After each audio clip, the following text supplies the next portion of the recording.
Hi everyone. सो आज का जो हमारा टॉपिक है दैट्स अबाउट पीएचपी कॉन्स्टेंट्स। ठीक है, ये भी हमें फर्स्ट यूनिट में ही आता है। तो इसके बाद हम प्रोग्रामिंग स्टार्ट करते हैं इसकी, क्योंकि यहाँ पे हम थेरेटिकली कोई भी चीज़ डिस्कस नहीं कर सकते। इट विल बी बेटर अगर आप ये जो मैंने इंस्टॉल करने के लिए आपको बोला था, कौन सा एडिटर आपको इंस्टॉल करना है इसके लिए, मैं अभी फिर से बोलती हूँ, ट्राई इट नाम है उसका। तो वो आप अपने प्ले स्टोर से इंस्टॉल कर सकते हो, और उसके बाद ही मैं यहाँ पे बोलूँगी आपको क्या करना है, वैसे ही आपको कंटिन्यू करना है। Okay, now see, so today we are discussing this PHP constants. Constants हम किसको बोलते हैं, आप सबों को पता होगा, क्योंकि ये हमने बहुत सारे प्रोग्रामिंग लैंग्वेज में पढ़ा है, जैसे कि वेरिएबल्स है, ऑपरेटर्स है। ठीक है, तो वैसे ही कॉन्स्टेंट्स जो है ये भी वेरिएबल्स की तरह ही है, लेकिन एक चीज़ है यहाँ पे कि जब हम वेरिएबल डिक्लेयर करते हैं उसका वैल्यू हम चेंज कर सकते हैं। ठीक है, तो यहाँ पे जो कॉन्स्टेंट्स है ये मतलब जो ही हमने इसको डिफ़ाइन किया उसके बाद हम इसको अनडिफाइन नहीं कर सकते, इसका वैल्यू हम चेंज नहीं कर सकते। ठीक है, ये कांस्टेंट जो है it's just like an identifier, it's an identifier that's name for a simple value. किसी भी वैल्यू के लिए हम एक नाम देते हैं। ठीक है, और वो जो नाम है, वो जो वैल्यू है, that can not be change during the script. पूरी कोडिंग में हम फिर उसको चेंज नहीं कर सकते। तो इसीलिए हम क्या बोलेंगे, ये जो मतलब कांस्टेंट है, unlike variables these constants are automatically global. ठीक है, हम इनको ग्लोबली एक्सेस कर सकते हैं throughout the entire script. एक वैलिड कांस्टेंट नेम जो है ये स्टार्ट होता है किसी भी लेटर से या अंडरस्कोर से, लेकिन डॉलर साइन से ये कभी भी स्टार्ट नहीं कर सकते हम। जिस तरह से हम वेरिएबल जब भी हम स्टार्ट करते हैं उसके बिगिनिंग में हम डॉलर साइन का यूज़ करते हैं, आफ्टर दैट हम वेरिएबल का नाम लिखते हैं। लेकिन यहाँ पे हम ये किसी भी लेटर से स्टोर मतलब सॉरी डिक्लेयर कर सकते हैं या अंडरस्कोर से डिक्लेयर कर सकते हैं, लेकिन डॉलर साइन से नहीं। Now, if you want to create a PHP constant, you have to create that using the define function. Define function के साथ आप उसको create कर सकते हो। उसका syntax जो है वो कुछ इस तरह से है। Define, you have to first you have to write a define function. Okay, उसके बाद आप कुछ वैल्यूज़ को आपको पास करना है, कुछ आर्ग्यूमेंट्स को आपको पास करना है। वो क्या है, first one is name, that's name of the variable, sorry, it's not name of the, it's name of the constant, and then value, you can pass the value of that very constant.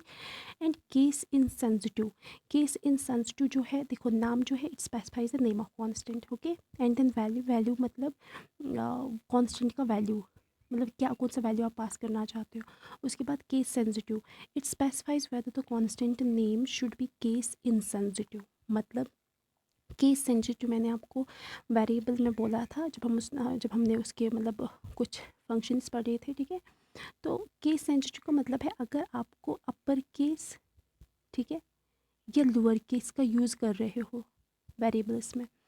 Upper case जो है उसकी function मतलब उसको ये जो compiler है अलग से ट्रीट करता है, और लोअर केस को अलग से ट्रीट करता है। लेकिन यहाँ पे हमने केस इनसेंसिटिव का यूज़ किया, मतलब यहाँ पे चाहे लोअर केस हो या अपर केस, दोनों का जो मीनिंग है वो सेम होती है। ठीक है, तो बाय डिफ़ॉल्ट ये क्या होता है, फॉल्स। केस इनसेंसिटिव मतलब बाय डिफ़ॉल्ट फॉल्स, मतलब ये हम यहाँ पे, ये ऑप्शन है, यहाँ पे हम इसका यूज़ कर भी सकते हो और नहीं भी कर सकते, क्योंकि दोनों की मीनिंग क्या है, सेम है। So we don't need to declare this very property here. Now एक एग्जांपल हम यहाँ पे देंगे, you have to create a constant with a case sensitive name. मतलब यहाँ पे हमने केस सेंसिटिव नाम मतलब कि पूरा हमने एक कैपिटल लेटर से हमने इसको यहाँ पे यूज़ करा है। सो पीएचपी के अंदर मैंने आपको बोला है कि पीएचपी में हम कोडिंग कैसे लिखते हैं, जिस तरह से एचटीएमएल का अपना को मतलब फॉर्मेट होता है, उसी तरह से पीएचपी का अपना फॉर्मेट होता है। ये हम इस तरह से यूज़ करते हैं, less or equal to sign and then note of interrogation then PHP, और बीच में हम कोडिंग लिखते हैं, जो भी हमारा मतलब बॉडी पार्ट होता है उसके बाद हम यहाँ पे एंड करते हैं। ठीक है, so define is the define function that we use in order to declare any constant, and then greetings मतलब greeting यहाँ पे constant है, और ये जो welcome to my channel .com ये क्या है, value to this constant।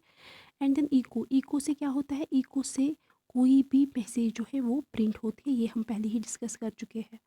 Eco जो यहाँ पे एक कीवर्ड है, इससे क्या होते हैं, इससे मतलब कोई भी मैसेज प्रिंट होते हैं, दैट मीन्स ग्रीटिंग्स जो है यही प्रिंट होगी। तो ग्रीटिंग्स आप मतलब इस कोड को क्या करोगे, जो मैंने एडिटर अभी बोला उसको आप इंस्टॉल करने के बाद यही बिल्कुल मतलब डिट्टो कोडिंग आपको लिखनी है वहाँ पे, और फिर उसके बाद उसको रन करना है। और आप मुझे इस वाली मतलब कोडिंग का आप मुझे आउटपुट बोलोगे क्या आएगा। ओके, नाउ सी, जो आपके इस एडिटर का इंटरफेस होगा वो कुछ इस तरह से होगा। मैंने यहाँ पे एक स्क्रीनशॉट लिया है सो दैट आपको ये समझ में आ जाएगा कि आपका क्या ये जो एडिटर है उसका इंटरफेस कैसे होगा और आपको कोडिंग कैसे लिखनी है। ठीक है, थोड़ा सा आपको पहले पहले हो जाएगा लिखने में, मतलब टाइप करने में आपको प्रॉब्लम होगी, लेकिन हाँ जिसकी टाइपिंग अच्छी होगी आई एम श्योर उसको अच्छे से मतलब यहाँ पे उसकी टाइपिंग जितनी अच्छी होगी तो उतने अच्छे से वो कोडिंग लिख सकता है। और उसके बाद आपको रन करना है यहाँ पे इस बटन पे आपको क्लिक करना है और आपका आउटपुट जो है वो आपके सामने आ जाएगा। ओके,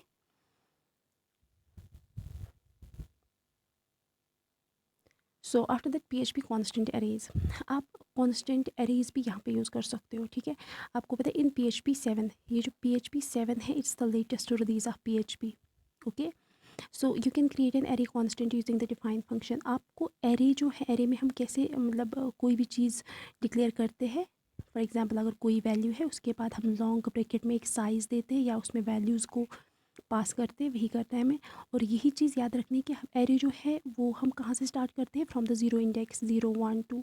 तो कोई भी वैल्यू अगर आपको प्रिंट कराना हो तो आप सिंपली उस वैल्यू का इंडेक्स कॉल कर सकते हो और आपका वैल्यू प्रिंट हो जाएगा। ठीक है, now here I have created an array constant like PHP के अंदर मैंने लिखा है डिफाइन देन कार्स, ये कॉन्स्टेंट है और उसके अंदर वैल्यूज़ मैंने दिए हैं अल्फ़ा मतलब डिफरेंट कार्स के नाम, Alfa Romeo, BMW, Toyota. Okay,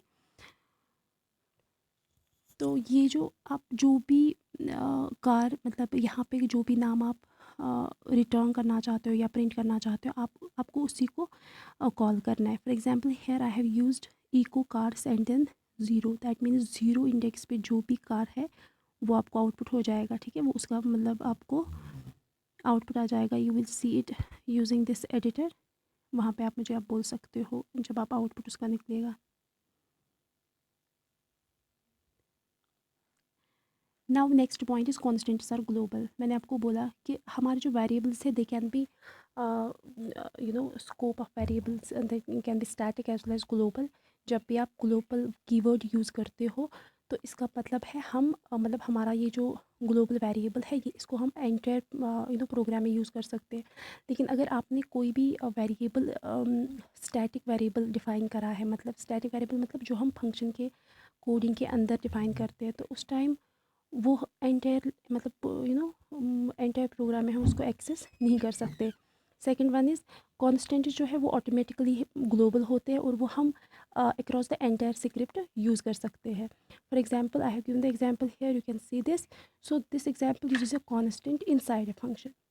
okay,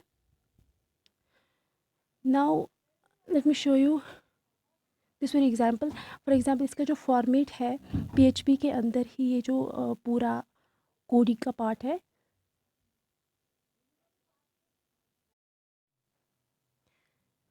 या सो यहाँ पे मैंने क्या किया है कि ये जो एग्जांपल है यहाँ पे मैंने कांस्टेंट को इनसाइड अ फंक्शन डिक्लेयर करा है। So even if it is defined outside the function, अगर हम इसको आउटसाइड द फंक्शन भी डिक्लेयर करें तब भी ये काम कर सकता है, क्योंकि हम क्या बोलते हैं कि कॉन्स्टेंट जो है वो ग्लोबल होते हैं, ऑटोमेटिकली ग्लोबल होते हैं, चाहे आप वहाँ कहीं पे भी उसको डिक्लेयर करो।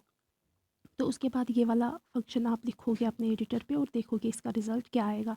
Hair wait,